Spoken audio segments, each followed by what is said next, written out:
Shout like thunder. Ohun tí mo jẹ́ láyé àkọ́kọ́ tí mo wá. What I was in my first past life. Tí ń yọ mí lẹ́nu láyé tí mo wà. That is disturbing my life in this present time. Olúwa gbà mí lọ́wọ́ ẹ̀. Lord, deliver me from such. Ohun tí mo jẹ́ láyé àkọ́kọ́. What I was in my primordial past life. Ẹlòmíì ò lè jẹ́ láyé àkọ́kọ́ ẹ̀ ó ti ya wèrè. Some people in their first past life, it might be that they were mad. Ó dẹ̀ ti wà láyé tá a wà yìí. And they are in this present life. Ìwèrè ayé àkọ́kọ́ yẹn á máa yọ lẹ́nu. The madness of the first past life will be Ohun disturbing tí the mo person. jẹ́ láyé àkọ́kọ́ tí What I was in my first past life. irú ayé mi lẹ́nu báyìí. That is disturbing my present Olúwa life. gbà mí lọ́wọ́ ẹ̀. Ó yẹ Lord, kí Holy Ghost, what I was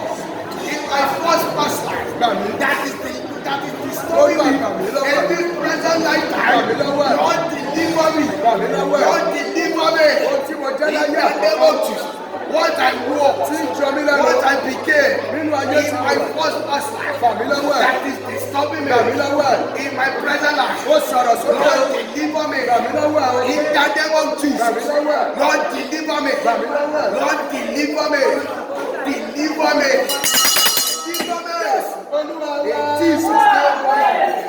Ẹlòmíì lè jẹ́ ẹran láyé àkọ́kọ́ tí ó mọ̀. Some people might be an animal or a beast in his first past Ẹ ké life. bí àrá. Shout like thunder. Olúwa gbà mí lọ́wọ́ ara mi tí mò ń jẹ. Lord, deliver me from myself. Gbà mí lọ́wọ́ ara mi tí mò ń jẹ. Lord, deliver me from myself that I'm consuming. Àdúrà yẹn dìpù o. That prayer is deep. Ẹlòmíì lè jẹ́ iṣu láyé tó wá. Some people can be a yam entity. Nísìnyí ó ti wá jẹ́ èèyàn báyìí. Now in this present lifetime they are not normal Ó human dẹ̀ beings. fẹ́ràn iṣu láti jẹnu ayé yìí. And they love yam to be eaten in this Onímọ̀ bí present. ara òun lòún jẹ. They won't know that they are eating Mo themselves. mọ tí mò ń sọ o. I know what I'm talking about. Gbà mí lọ́wọ́ ara mi tí mò ń jẹ. Deliver me from myself that I'm eating. Gba ọmọ mi lọ́wọ́ ara ẹ̀ tó ń jẹ. Deliver my children from their self they are Ó eating. yá ariwo àti. Holy Ghost, Lord, deliver me from myself that I'm eating. Níbi tí mo ti ń jẹ ara mi gbà mí Ọlọ́run. Wherever I'm eating myself, wherever I'm consuming myself like food, wherever I'm devouring myself, Lord, deliver me. Deliver me from myself that I'm eating. In the name of Jesus, Lord, deliver myself. Deliver myself from myself that I'm eating. In the name of Jesus, Lord, Àdúrà yẹn ò yé ọ dáadáa. that prayer you don't understand it very Ṣé well. ló kàn ń rìn tiẹ̀ You ṣá? are just walking like a robot. Mo sọ fún ọmọ kan pé má jẹ ẹdìyẹ mọ́ torí láìkẹ́ ẹdìyẹ. I told a certain person that he should not eat the Fáwọn fowl èmi again. ilé ìfẹ́ ẹdìyẹ lẹ̀ mo láìkẹ́ And he ẹdìyẹ. answered that she will not be able to live Olúwa ló fowl. sọ fún mi pé kò má jẹ ẹdìyẹ. It's the Lord that told me that she should stop eating fowl chicken. Kí ló fà á? What caused it? Nítorí pé ohun tó fi pín ilé ayé ẹ̀nìyẹn ní gbọ́dọ̀ bì. Because that was the foundation of her birth. Obìnrin ni òun náà dẹ̀ máa ń As a rìn bí ẹdìyẹ. female. And she used to also walk like chicken and Ó ní bàbá fowl. òun kan máa ń sọ pé wo bó ṣe ń rìn bí ẹdìyẹ gólóbà. Even her father used to say that she used to walk like a fowl agreed Àtijọ́ tó chicken. ti stop àti máa jẹ ẹdìyẹ From the day she stopped eating chicken, ló ti ń rìn bí èèyàn dáadáa. she now started walking like a normal human being. Ẹ ké Shout, gbà mí lọ́wọ́ ara mi tí mò ń jẹ. deliver me from myself that I'm eating. Gbà mí níbi tí mo ti ń jẹ ara mi tí God mi ò deliver me from where I'm eating myself and I'm Ó yá eating. ariwo. Holy Ghost, God deliver me from myself that I am eating. Deliver me from myself that I'm eating. In the name of Jesus, God deliver me from myself that I'm consuming as food. In the name of Jesus, God deliver me from myself that I'm eating like food. In the name of Jesus, Lord, deliver me from myself that I am eating. In the name of Jesus, Lord, deliver me from myself that I am eating. In the name of Jesus, Lord, deliver me from myself that I am eating. Ẹ pariwo dáadáa. Shout very well. Ọmọbìnrin kan kíyèsí pé There was a certain woman that noticed ọkọ máa ń sábà nà. that her husband used to beat her up. Dúró síbi tó wà kí kò lè kẹ́sí. Stay where you are so that you can pay Àgbà attention. wà padà máa ṣe. When we start prayer, that you continue. Ó wá lọ bá ìránṣẹ́ Ọlọ́run. She went to meet a man of God. Wọ́n wá sọ fún pé He now told her that kí ló nọ́tìsì pé oúnjẹ tó máa ń jẹ tó wá rí pé táìmù yẹn ó máa ń bọ́ sí táìmù ìgbìmọ̀ ọ̀pọ̀ ẹ̀. that what type of food does she eat and comes to the time that she beat her. Ó wá ronú títí tó nígbà pé iyán ni iyán. She now noticed that it was pounded yam. Wọ́n wá ní kó má máa jẹ iyán yẹn mọ́. The man of God now wondered she stop eating pounded yam. Ó ní irọ́ o, òun láìpẹ́ bó tiẹ̀ bó tiẹ̀ jẹ́ ẹ̀kan lọ́sẹ̀. She refused that she will not be able to do that even once in a Ó way. fẹ́ kọ́kọ́ ẹ máa nà ẹ máa jẹ́ lẹ́ẹ̀kan lọ́sẹ̀. And the prophet of God answered her back that if Ó you wá want bẹ̀rẹ̀ to pé pray kí to ló dé tẹ̀sí ní continue. kí n má jẹ yán mọ́. She now questioned the man of God, Ó what's ní the reason? ọkọ ẹ ló ń jẹ yẹn. That he now answered that you Lórí lára ohun are tí wọ́n fi ṣètùtù ìjọ tó máa bí ọkọ ẹ sáyé ni. because it was one of the food that was used as his foundation of Ìjọ death. tí wọ́n bá ń jẹ ìbínú ọkọ ẹ kàn máa bínú without reason. That the day you eat that pounded yam, that's the day your husband will not be angry without Ọkọ ẹ cause. gan náà ò máa ṣírí yẹn. Even our husband does not know the mystery and So secret. òun ló máa mú kẹ́kọ̀ọ́ tí ò tó nǹkan ló kàn máa bínú sí tó máa fi lù wọ́. This is the reason why something that is not supposed to get angry. Ẹ pariwo. Ṣáà lọ́dọ̀ tí Jésù fi sọ pé ẹ ó jẹ ẹran ara mi, ẹ ó sì mú ẹ̀jẹ̀ mi. What is the reason why Jesus said that if we eat our You are going to eat his flesh. Wàá máa fọwọ́ pa ipò ẹ̀ báyìí bó bá ti ní ráńgà. You are going to use your hand. Mo pọ̀ jáde I vomit níbi tí mo ti jẹ ara mi. where I hurt myself on. Mo pọ̀ jáde I vomit it. ara mi tí mò ń jẹ. Myself that I'm eating. Ara mi tí mo ti jẹ. Myself that Wàá I'm máa ṣe báyìí, mo pọ̀ jáde. Say that I Ara vomit mi it. tí mo ti jẹ. Myself that I'm eating. Ọkọ mi tí mo ti jẹ. My husband that Ọmọ I'm mi eating. tí mo ti jẹ. My children that I Olóore eat. mi tí mo ti jẹ. My helper that I eat. Ẹ̀bùn mi tí mo ti jẹ. My gifts and talent that Ọjà I mi eat. tí mo ti jẹ tí And mi ò. my gifts and business that I eat. Mo pọ̀ jáde I padà. vomit it. Ó yá ariwo àti. Holy Ghost, I vomit everything about myself Mo I pọ̀ ate. jáde. Myself that I ate up. Mo I pọ̀ jáde. vomit it. In the name of Gbàdúrà yẹn Jesus. dáadáa. My children that I ate up. Mo pọ̀ Without jáde. knowing, I vomit it. In the name of Jesus. My talent, Ayé my ọkọ mi tí mo ti jẹ. life of my husband. Ayé ọmọ My mi tí mo life, ti the jẹ. life of my Ayé children. ara mi tí mo ti jẹ. My life that I Ayé ate up. iṣẹ́ mi tí mo ti jẹ. The life of my spirit. Mo pọ̀ jáde. I vomit it. In the name of Jesus. Mo pọ̀ jáde. I vomit it. In the name of Jesus. I vomit it. In the name of Jesus. I commit myself that I'm eating. I commit my husband, my children, my destiny that I enter without knowing. I vomit it. In the name of Jesus. Yes. Olúwa wa. In Jesus' name I pray. Ẹ pariwo bí àrá. Cry like thunder. Ọjà tí wọn kì í ná. Market that they don't spend. Tàbí èyí tí wọ́n máa ń ná lànà pa. Or the one that Tí ajé fi dè mí. that has been used to bind you. Ẹ̀jẹ̀ Jésù yẹ jánára. Let the blood of Jesus Wọ́n destroy ní you. ọjà yẹn ẹ̀ gbúdọ̀ ná o.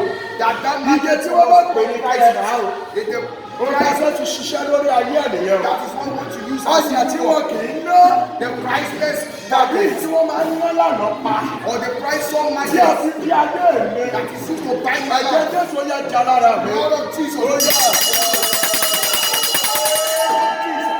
Holy Ghost. Every priceless market or the price some market that has been used to bind my destiny. Lord, let the blood of Jesus destroy that yoke. Every yoke of the priceless market or the priceless market, let the blood of Jesus destroy that body. Destroy that yoke for my life. In the name of Jesus. Blood of Jesus destroy the yoke of the priceless market of the priceless market. Yes, Olúwa wa. Amen. Ẹ pariwo ní ìgbà mẹ́ta. Shout 3 times. Ẹ̀mí òdì. The spirit, the opposite spirit. Ẹ̀mí òdì. The spirit of the opposite. Ẹ̀mí òdì. The spirit of the Jáde opposite. lára mi. Come out of Ó my yá. life. Ó jáde lára mi. Negative spirit. Negative spirit. Come out Jáde of lára my mi. life. In the name of Jesus. Ẹ̀mí òdì. The spirit of Jáde negativity. lára mi. The spirit of the negative. Lára ọmọ Come mi. out of my life. Lára In iṣẹ́ the mi. name of Jesus. Come out of my life. In the name of Jesus. Jáde. Come out of my life. Ẹ̀mí òdì. The spirit of the Jáde lára The mi. spirit of the negative. Come out of my life. In the name of Jesus. The negative spirit. Come out of my life. Come out of my life. Come out of my Lord. Come out of my destiny. Come out of my heart. In the name of Jesus. Come out of my life. In the name of Jesus. Come out of my life. In the name of Jesus. Come out of my life. In the name of Jesus. The spirit of the negative. The spirit of the opposite. Come out of my life. In the name of Jesus. Yes, Olúwa wa. Àwọn mélòó la mọ fíríjì ní ká lọ sókè fíríjì. How many of us know? Ẹ pariwo Olúwa tú fíríjì ayé mi ṣe. God repair the fridge of my Ìwọ life. ṣáà gbàdúrà yẹn. Jesus pray that prayer Tú point. fíríjì ayé ọmọ mi ṣe. God repair the fridge Tú of my fíríjì ayé children's aya life. mi ṣe. Tú fíríjì ayé iṣẹ́ mi ṣe. Ó yá. Holy Ghost, God pray that prayer point. Repair the fridge of my life. Oh Lord, repair the fridge of my life. Repair the fridge of my life. In the name of Jesus. Oh Lord, repair the fridge of my life. Repair the fridge of my life. Repair the fridge of my destiny. Repair the fridge of my life. In the name of Jesus. Repair the fridge of my spirit. In the name of Jesus. Repair the fridge of my spirit. In the name of Jesus. Repair the fridge of my entire life. In the name of Jesus. Oh Lord Almighty. Repair the fridge of my life. In the name of Jesus. Olúwa wa. Àwọn ọlọ́pàá kọ́ wà láàrin yín bẹ̀rẹ̀. There are three among us. Ayé yín jò. Your life is living. Ẹ ké Cry. níbi tó ń jò láyé mi. When it leaks in my life. Àbí bí tó ti ya láyé mi. Or when it has been torn in my Tí life. ilé fi ń jò dànù. That goodness is Tí èsì leaking. àdúrà fi ń jò mọ́ mi When lọ́wọ́. the answer to my prayers is being leaked away. Jésù ṣàtúnṣe ẹ̀. Lord, do the Ẹ̀mí repair. mímọ́ ṣàtúnṣe bẹ̀rẹ̀. Holy Ghost, do the Ó yá. repair. Holy Ghost, wherever it leaks in my life, wherever it leaks in my spirit, Omi tó ń jò láyé mi. Lord God Almighty, do the repair. Seal it up in the name of Jesus. Seal it up in the name of Jesus. Wherever it leaks, Olúwa ṣàtúnṣe ẹ̀. Lord, do the repair. Do the amendment in the name of Jesus. Wherever it leaks in my life, wherever it leaks in my spirit, that leaks away goodness, that leaks away the answer to my prayer, that leaks away all God, Lord Almighty, do the amendment, do the repair in the name of Jesus. Seal it up in the name of Jesus. Lord, do the amendment wherever it leaks in the name of Jesus. In my life, Ibi tí mo ti ń jò. wherever I leak, Lord, Tí ilé fi ń jò dànù that lára. goodness will be leaked away. Tí èsì àdúrà fi ń jò dànù lára. Answer to my prayers will be leaked Ibi away. tó ti ya lára mi. And the door in the small of my life. Tí Lord, oore rẹ̀ ò fi ń pẹ́ lára mi. that goodness and presence in front Tí of my àwọn life. ẹ̀sẹ̀ gidi ò fi ń dúró pẹ́ lọ́wọ́ mi. That good people does not Olúwa ṣàtúnṣe bẹ̀rẹ̀. Lord, make amendment of my story. Aya tọmọ ẹ bá mi kí In the ìbẹ̀rẹ̀. name of Jesus, both wife and children, do the amendment. In the name of Jesus. Jésù Olúwa wá. Amen. Wàá máa mi ara rẹ bó ṣe ń rìn rẹ̀. Vibrate your body as well. Ọfà tó gba àwo lọ́wọ́ mi. The arrow that snatched calabash away from me, Tó gba àwo lọ́wọ́ mi. that connected vessel from me, Tó wá gbé ìwé lé mi lọ́wọ́. that thou gave me leaf in return Pé kí n máa fi jẹun. to use to eat, Jáde lára mi. come out of my life. Ọfà tó gba àwo lọ́wọ́ mi. The arrow that snatched dish from me, Tó wá gbé ewé lé mi lọ́wọ́. that now gave me leaf in Pé ewé ni return, kò máa fi jẹun. that used this leaf to eat, Tó gba àwo oúnjẹ lọ́wọ́ mi. that snatched dish Tó of gba food, àwo oríire lọ́wọ́ mi. that snatched away the Tó dish gba of àwo goodness, ògo lọ́wọ́ mi. that snatched away the dish of Tó wá gbé goodness and ewé lé glory, mi lọ́wọ́. that now gave me leaf in Jáde return. lára mi. Come out of my Ó yá. life. Ẹ gbàdúrà yìí o. My dish of glory, the dish of my goodness and mercy, the dish of my benefit from my arm, and I gave me leaf in return. In the name of Jesus, for food, Lord God Almighty, come out of my life. In the name of Jesus, come out of my life. In the name of Jesus, come out in the name of Jesus, come out by fire. In the name of Jesus, every arrow that stands the way dish of glory, my destiny dish. In the name of Jesus, that I gave me leave in return. In the name of Jesus, come out of my life. Gbàdúrà yẹn. Come out of me. Ádámù àti Éfà gbàdúrà yẹn. Wọ́n gbé aṣọ ògbó lára wọn, wọ́n gbé ewé lé wọn lọ́wọ́. They start the way the capital of glory from them and get Ọfà tí máa ń gba àwo ògo lọ́wọ́ mi. that started the way that the person Ó gbé ewé lé mi lọ́wọ́. that gives me living Jáde lára mi. Aya tọmọ ọmọ Jesus. Come out of my life. In the name of Jesus. Come out of my life. Come out of Yes. Olúwa wá. Ẹ ké. cry. Bẹ́ẹ̀ bá ti ń lọ síbi ògùn àwọn kan máa drop. If somebody is blessed with the grace of God, there's something that will Ṣé show. gbogbo èèyàn ló máa tẹ̀lé ẹwọ ní ògo? It's not everybody that will proceed with you into glory. Ẹ pariwo. Cry. Mo kọ̀ láti jẹun nínú erùpẹ̀. I refuse to eat in the dust. Mo kọ̀ láti jẹun nínú erùpẹ̀. I refuse to eat in the Mo dust. kọ̀ láti jẹun nílẹ̀ ńlẹ̀. I refuse to eat in the ground. Wèrè ní jẹun nílẹ̀ ńlẹ̀. It's only a mad person that eats in the dust. Àwọn olùsí ènìyàn ló ń jẹun nínú erùpẹ̀. It's only those people of poverty that eat in the Ayé dust. mi kọ̀ láti jẹun nínú My erùpẹ̀. life refused to eat in the Ó dust. yá. Holy Ghost. Oh, my life refused to eat in the dust. In the name of Jesus. Oh, my life. I refuse to eat in the dust. In the name of Jesus. I refuse to eat in the dust. In the name of Jesus. I refuse to eat in the dust. In the name of Jesus. I refuse to eat from the dust. I refuse to eat from the dust. In the name of Jesus. My life refused to eat in the door. In the name of Jesus. My life refused to eat from the dust. In the name of Jesus. My life refused to eat from the dust. Refused to eat in the dust. In the name of Jesus. Oh, my life refused to eat from the dust. Amen.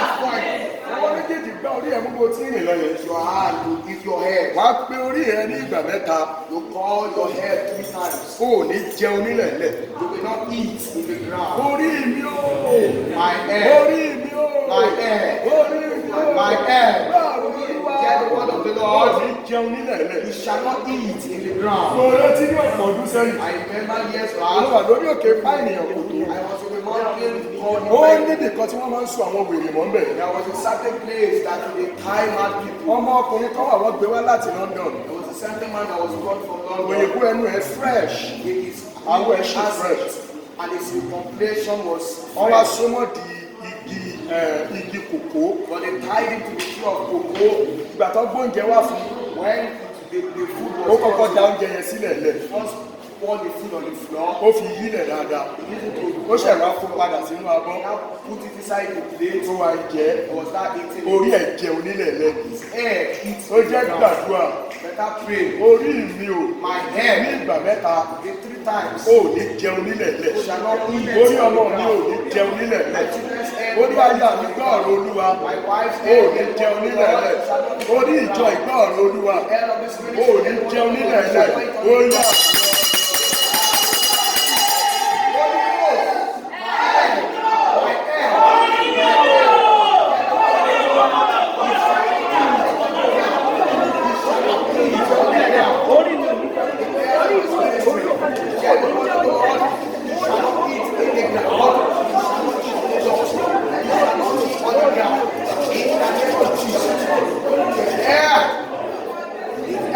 Orí mi gbọ́ ọ̀rọ̀ Olúwa. Orí ọmọ mi gbọ́ ọ̀rọ̀ Olúwa. Orí aya mi gbọ́ ọ̀rọ̀ Olúwa. Orí ìjọ ìgbọ́ ọ̀rọ̀ Olúwa. Ó ní jẹun nílẹ̀ lẹ̀. In the name of Jesus. Ó ní jẹun nílẹ̀ lẹ̀. In the name of Jesus. You shall not eat on the ground. In the name of Jesus. You shall not eat on the ground. In the name of Jesus. You shall not eat on the ground. You shall not eat the dust. In the name of Jesus. Ẹ pariwo ilé dáadáa. How to respond very well. Orí mi ní ìgbà mẹ́ta. My head 3 times. Ó ní sun orí àkìtọ̀ kẹ́yìn. You will not sleep in the dung at last. Lábẹ́ bó ti wù kó orílẹ̀-èdè yìí le tó. Every situation and circumstance. Lábẹ́ bó ti wù kó gún dìde tó. No matter how the battle rises. Àwọn kan mà ló ń gbé orí àkìtàn. There are some people living in the donkey. Ó ní sun orí àkìtọ̀ kẹ́yìn ayé. You shall not sleep in the Ó yá donkey. ariwo.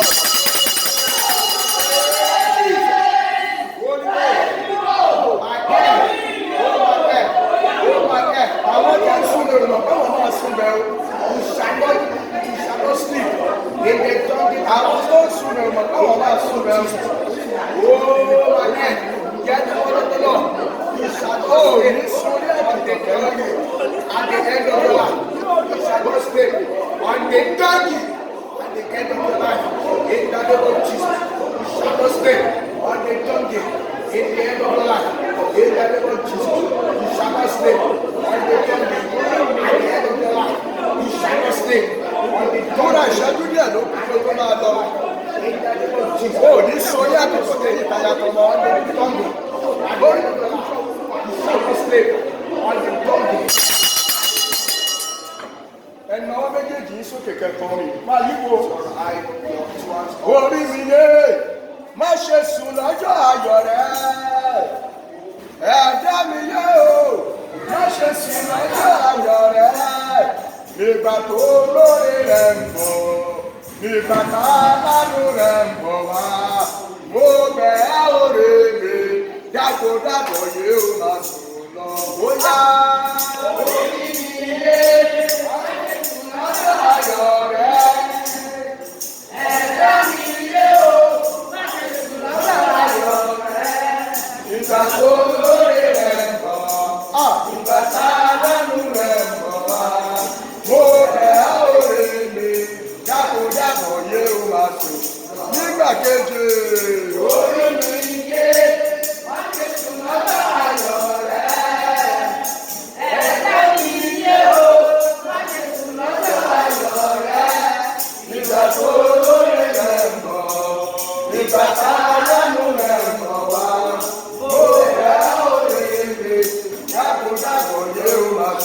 Ọlá ẹ̀kọ́ sí.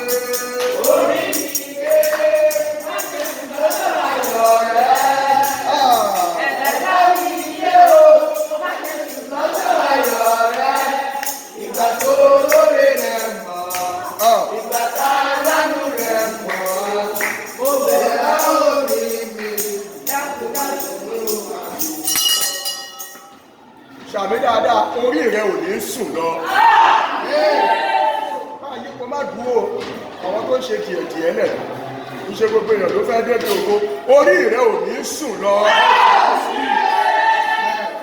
Nígbà tí oníwájú bá ń gbari, tẹ́lẹ̀yìn ń gbari, tọ́lọ́wọ́ ọ̀tún ń gbari, tọ́lọ́wọ́ òsì ń gbari, tọ́lọ́ lọ́nà jíjìn rere ń gbari, orí èmi àtẹ̀yìn kò ní sùn lọ.